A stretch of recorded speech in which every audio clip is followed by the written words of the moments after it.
Bonjour et bienvenue sur DigiSchool, je suis Sandra, votre prof de philo.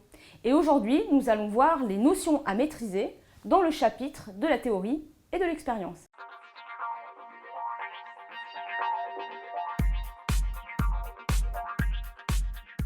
Tout d'abord, voyons la théorie. La théorie, c'est ce qui exprime le général. Le général va s'incarner dans plusieurs éléments de la pensée. Tout d'abord, le général s'exprime dans le concept. En effet, la réalité sensible, les choses de la sensibilité, sont multiples. Il y a par exemple plusieurs tables différentes. Il nous faudra donc le concept de table pour pouvoir unifier l'ensemble de ces différentes tables. Les concepts vont donc nous permettre de sortir du particulier pour aller vers le général. Ensuite, il y a les lois. Les événements du monde sont disparates et l'esprit humain va chercher à créer des lois, c'est-à-dire des phénomènes qui vont se reproduire et qui vont suivre une nécessité extérieure à eux-mêmes. Dans la théorie, on trouve aussi le paradigme. Le paradigme, c'est quoi? C'est un ensemble de modèles que l'on a dans l'esprit pour pouvoir appréhender le monde. Par exemple, la science se forme dans des paradigmes. Il y a eu le paradigme de la relativité, il y a ensuite le paradigme de la mécanique quantique. Ce sont des modèles qui permettent de penser la réalité.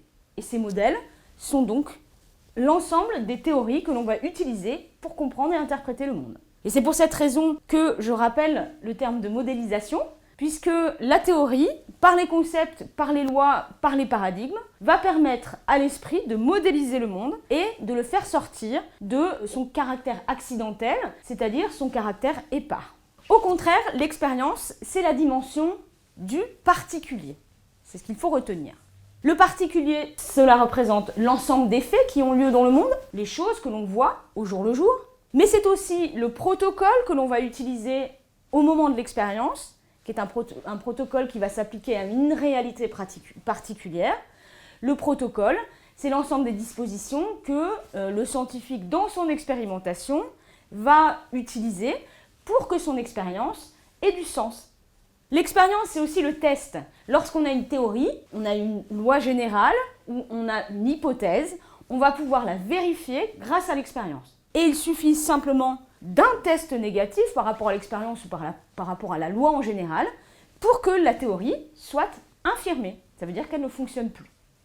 Et enfin, l'expérience, c'est l'idée du point de vue, de la subjectivité, puisque quand on fait une expérience, on la fait toujours en je fais une expérience, c'est mon point de vue, et de ce fait-là, je suis bien dans une dimension particulière et non pas dans un point de vue général. Alors, quels sont les enjeux par rapport à ça, puisqu'il y a un aller-retour entre la théorie et l'expérience? La théorie va aller vérifier sa fiabilité dans l'expérience, et l'expérience va nous mener à un moment donné à la théorie. Alors, qu'est-ce qui se passe quand on passe de la théorie, justement, à l'expérience? On va essayer de produire une compréhension du monde, on va avoir une modélisation, une idée qu'on se fait du monde, et on va donc pouvoir le comprendre.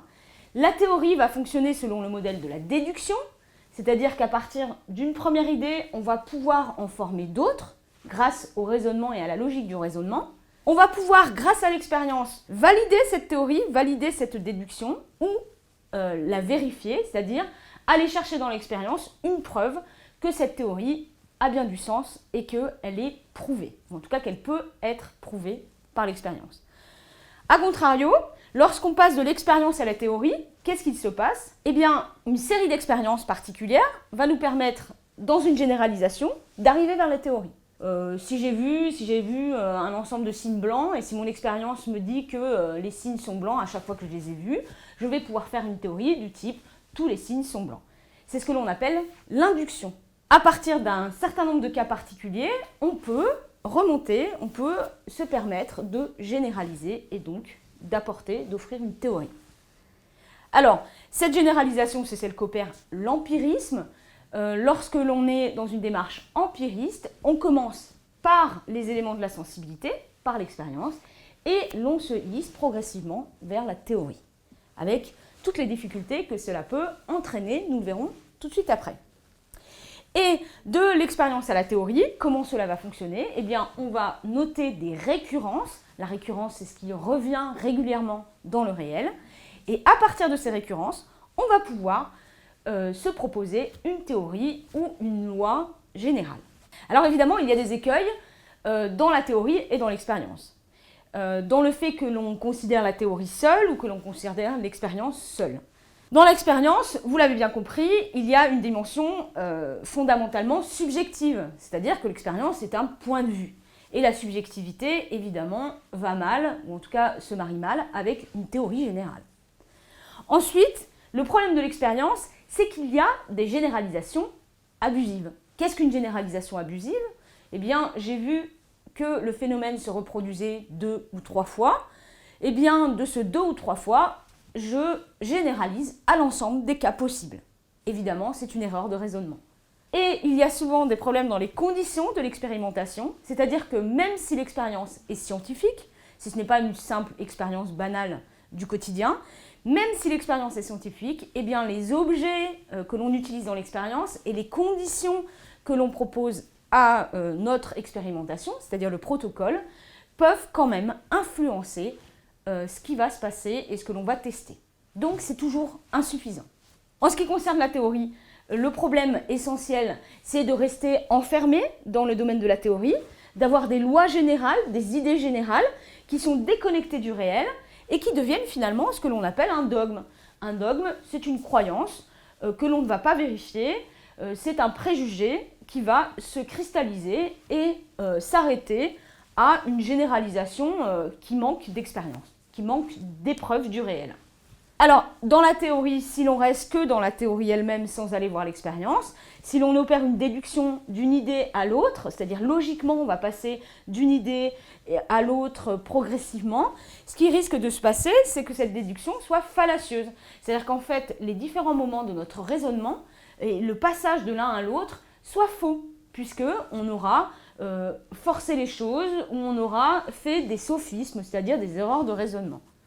Et puis, il y a toujours le problème dans la théorie du premier principe. Quand on est dans une théorie, on commence toujours par une base à partir de laquelle on va pouvoir prouver d'autres choses. Mais le problème, c'est cette base. Comment cette base elle-même, on va la prouver? Comment on va pouvoir montrer qu'elle est vraie dès le départ? Eh bien, on va revenir à une première cause, puis une cause encore avant, et ça à l'infini. Et c'est le problème de la déduction, justement. C'est de savoir par quoi on commence. Quelle est l'idée première qui nous servira de support à la réflexion et à la déduction de nos idées et de notre théorie. J'espère que cette vidéo vous aura été utile. Si vous avez des questions, n'hésitez pas à laisser des commentaires.